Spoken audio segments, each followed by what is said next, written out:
ഇപ്പോൾ അണ്ടർ 16 ചിൽഡ്രനിൽ നിന്ന് social media ban ചെയ്യാൻ പോകുന്നു എന്നുള്ളത് ഓസ്ട്രേലിയയില.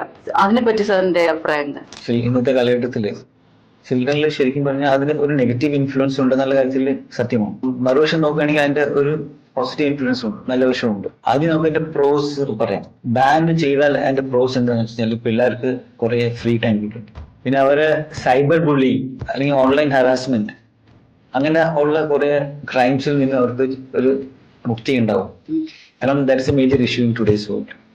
പിന്നെ personal time they get a lot. Because ഇന്നത്തെ കാലഘട്ടത്തിൽ because of the time they spend on social media അവരുടെ ഇന്റർപേഴ്സണൽ റിലേഷൻഷിപ്പോ ഫേസ് ടു ഫേസ് ഇന്ററാക്ഷൻസിനോ ഔട്ട്ഡോർ പ്ലേക്കോ മറ്റുള്ള ആക്ടിവിറ്റിക്കൊന്നും സമയം അവർക്ക് കണ്ടെത്താൻ പറ്റുന്നില്ല. Because they are addicted to the social media. അപ്പോൾ that is also a negative influence. അപ്പോൾ അതുകൂടാണ്ട് ഉള്ളത് ഈ ബാക്കിയുള്ള നെഗറ്റീവ് ആയിട്ടുള്ള news informations, hate messages, hate violence, ഇതിന്റെ എല്ലാം മെസ്സേജസ് ഒന്നും ഇവർക്ക് ഫസ്റ്റ് ഹാൻഡ് ആയിട്ട് എക്സ്പോഷർ കിട്ടാത്ത ഒരു അവസ്ഥയുണ്ടാവും. So these are the negative points. And of course with regard to branding and advertising also there is a negative side in which we won't be able to target those audience directly.